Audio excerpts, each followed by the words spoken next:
دوستو 1973 میں روس میں کمیونزم کا طوطا بولتا تھا، بلکہ دنیا تو یہ کہہ رہی تھی کہ بس اب پورا ایشیا جو ہے وہ سرخ ہو جائے گا۔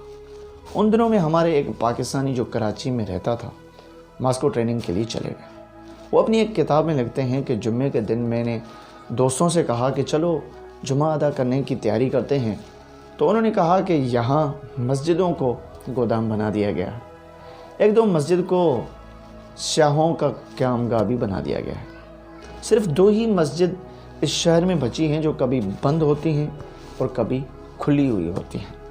میں نے کہا آپ مجھے کسی بھی طرح مساجد کا پتہ دے دیں، میں وہیں چلا جاتا ہوں، جو ہے وہ جمعہ ادا کرنا ہے مجھے۔ پتہ لے کر میں مسجد تک پہنچا تو مسجد بند تھی۔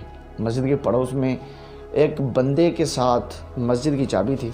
میں نے اس آدمی کو کہا کہ دروازہ کھول دو، مسجد کیا مجھے نماز پڑھنی ہے۔ تو اس نے کہا کہ دروازہ تو میں کھول دوں گا، لیکن اگر آپ کو کوئی نقصان پہنچا تو میں ذمہ دار نہیں ہوں گا۔ میں نے کہا دیکھیں جناب، میں پاکستان میں مسلمان تھا اور روس کے ماسکو میں بھی مسلمان ہوں، پاکستان کے کراچی میں بھی نماز ادا کرتا تھا اور روس کے ماسکو میں بھی نماز ادا کروں گا، چاہے کچھ بھی ہو جائے۔ اس نے مسجد کا دروازہ کھولا تو اندر مسجد کا ماحول جو تھا وہ بہت ہی خراب تھا۔ میں نے جلدی صفائی کی اور مسجد کی حالت اچھی کرنے کی کوشش کرنے لگا۔ کام سے فارغ ہونے کے بعد میں نے بلند آواز سے اذان دی۔ اذان کی آواز سن کر بوڑھے، بچے، مرد، عورت، جوان سب مسجد کے دروازے پہ پہنچ گئے کہ یہ کون ہے جس نے موت کو آواز دی ہے، لیکن مسجد کے اندر کوئی بھی نہیں آیا۔ خیر میں نے جمعہ تو ادا نہیں کیا کیونکہ اکیلا ہی تھا، بس ظہر کی نماز ادا کی اور مسجد سے باہر آ گیا۔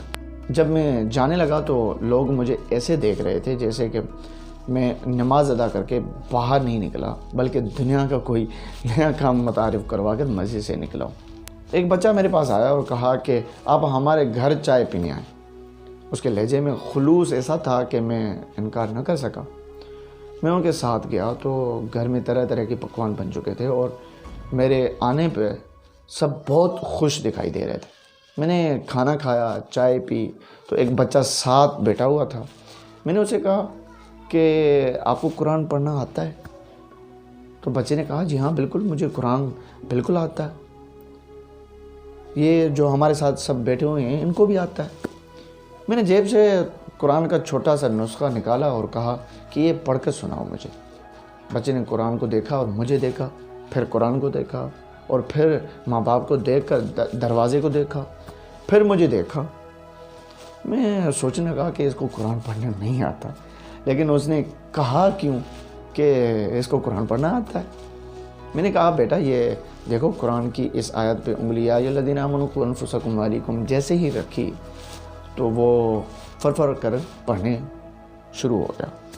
بنا قرآن کو دیکھے ہی باقاعدہ تیز رفتار سے پڑھنے لگا۔ مجھے حیرت کا ایک شدید جھٹکا لگا کہ یہ تو قرآن کو دیکھے بنا ہی پڑھنے لگا ہے۔ میں نے اس کے والدین سے کہا کہ حضرت یہ کیا معاملہ ہے؟ انہوں نے مسکرا کر کہا دراصل ہمارے پاس قرآن پاک موجود نہیں ہے، کسی کے گھر سے قرآن پاک کی ایک بھی آیت کا ایک بھی ٹکڑا اگر مل جائے تو اس تمام خاندان کو پھانسی کی سزا دی جاتی ہے، اس وجہ سے ہم لوگ قرآن پاک نہیں رکھتے گھروں میں۔ تو پھر اس بچے کو قرآن کس نے سکھایا؟ کیونکہ قرآن پاک تو کسی کے پاس ہی نہیں ہے۔ تو وہ شخص کہنے لگا اس کو کہ ہمارے پاس قرآن کی کئی حافظ ہیں، کوئی درزی ہے، کوئی دکاندار ہے، کوئی سبزی فروش ہے، کوئی کسان ہے، ہم ان کے پاس اپنے بچے بھیج دیتے ہیں، محنت مزدوری کرتے ہیں اور محنت مزدوری کے بہانے وہ ان کو الحمدللہ سے لے کر وہ ناز تک زبان قرآن پاک پڑھاتے ہیں۔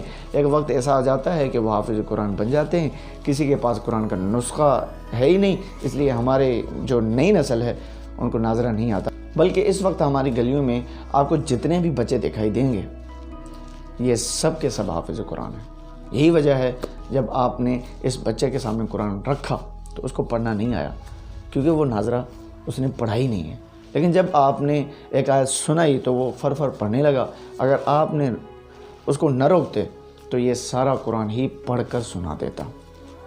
وہ نوجوان اپنی کتاب میں لکھتا ہے کہ میں نے قرآن پاک کا ایک نہیں کئی ہزار معجزے اس دن دیکھے جس معاشرے میں قرآن پہ پابندی لگا دی گئی تھی گھر میں رکھنے کو، اس معاشرے کے ہر بچے، ہر بوڑھے مرد عورت کے سینوں میں قرآن حفظ ہو کر رہ گیا تھا۔ میں جب باہر نکلا تو کئی سو بچے دیکھے میں نے، ان سے قرآن سننے کی فرمائش کی تو سب نے قرآن سنا دی۔